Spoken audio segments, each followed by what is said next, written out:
In this video, we will work through two problems involving polygons with more than four sides. The first problem will involve a regular polygon, and the second problem will be an irregular polygon. This is covered in section 6.1 of the U-Certify online text, and that's what we're looking at right now. This comes more than halfway through section 6.1. The first part of the section, more than half of it, involves quadrilaterals, but eventually they turn their attention to polygons with more than four sides, and this is the first paragraph of that material.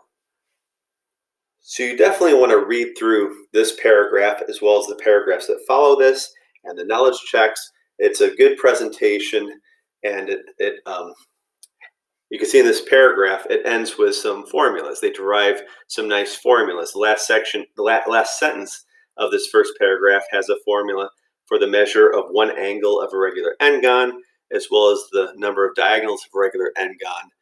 And so you should read through this and understand this. But what I want to do in this video is just jump into a couple of problems and try to reason them out using as few memorized formulas as possible.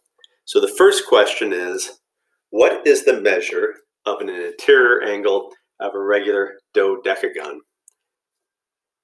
And the first step in any problem is to read it carefully and understand what's being asked. And a part of that is knowing the terminology. So dodecagon. Well, a decagon has 10 sides. A dodecagon has 12. So if n is the number of sides, we have n equals 12 here. I'm not sure if this is true, but do and dozen have the first prefix, meaning 12. I'm not sure if they come from the same root, but it's a good way to remember this. Just like dozen means 12, dodecagon means 12 sides. And the word regular means that all 12 of these sides are congruent, as are all the angles. And here's a picture of what that looks like. We have a good picture of a dodecagon here. If we were not given a picture, you wouldn't have to sketch a perfect dodecagon in order to answer this question. You'd want to just be able to picture in your head what it looks like and maybe just draw a fragment of it, just a part of it, to reason this out. What we're being asked in this problem is to find an interior angle. So an interior angle here's an interior angle right here. Here's one interior angle. And since it's a dodecagon, I had 12 interior angles to choose from. But since it's regular, all 12 of these have the exact same measure. So no matter which one we look at, we'll get the same answer. So that's the terminology. That's what's being asked. And if we wanted to, we can go back to section 6.1, look up that formula, or maybe we memorize it and just commit it to memory. But what I want to do here is try to reason this out. And instead of interior angles, one thing to keep in mind is it's easier to work with exterior angles instead.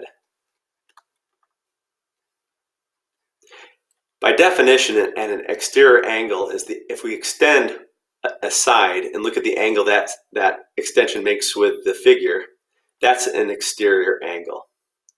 And if we imagine walking around this figure, starting at some point, following the dodecagon all the way around, back to where we start, well, if we go start and finish at the same place, we will have turned a total of 360 degrees.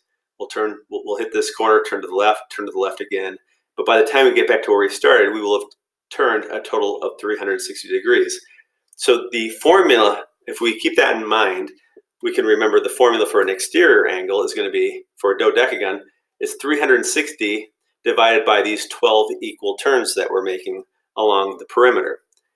12 goes into 36 3 times, so this is 30 degrees. So if we take 360 and divide it by n, which is 12, we get 30 degrees. That's not the answer to the question, because they were asking for the interior angle, and we can look and see that the interior angle is obtuse.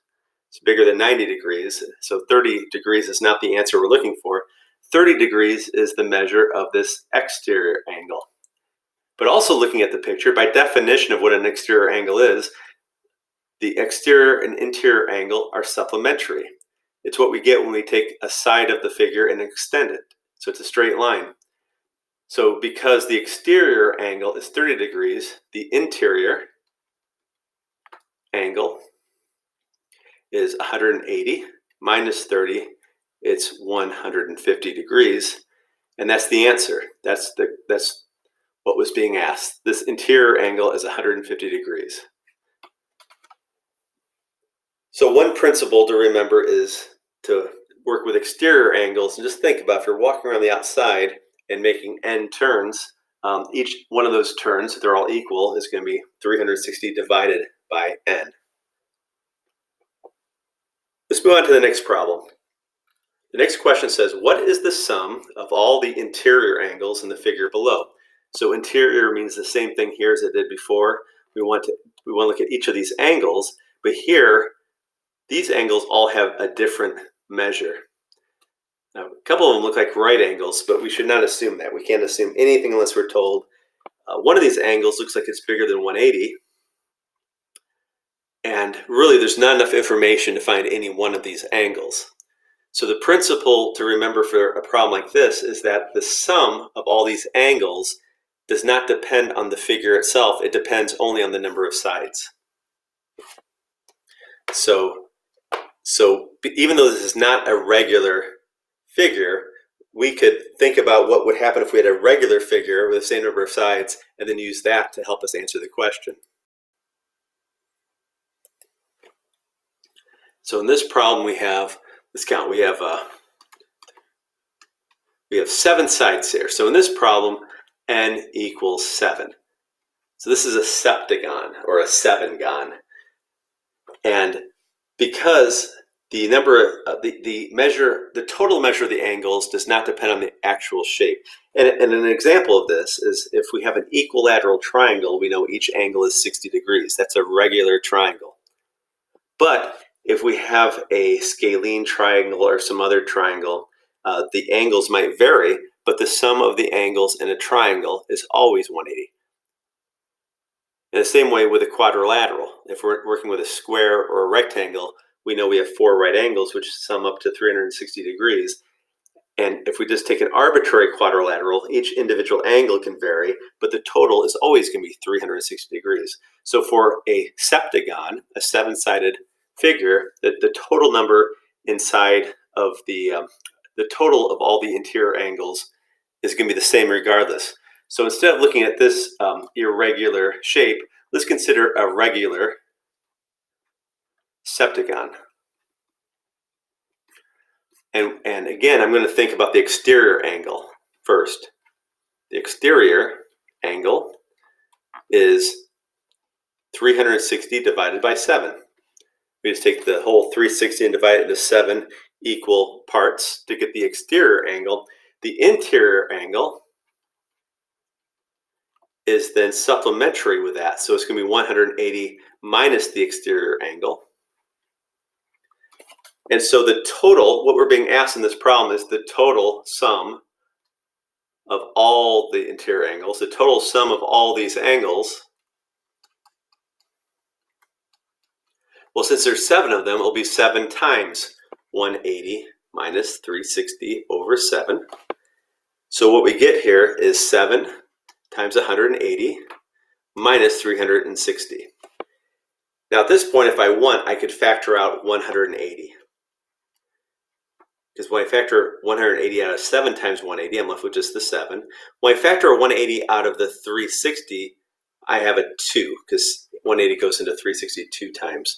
And this is the formula that was in that paragraph we looked at. And you could remember this if you want, that the total sum of all the angles inside of an n-gon for any n is 100 times n minus 2. And to check that that's right, we can check it what happens if n is 3, we get 180, or 4 gets 360. In this case, it's 180 times 5, which comes out to be exactly 900 degrees.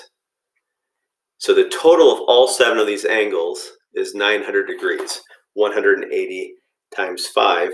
So without knowing what any individual angle is in this picture, we know that the total of all 7 of these must be 900, in a similar way to the reason the sum of all the angles in a triangle is 180.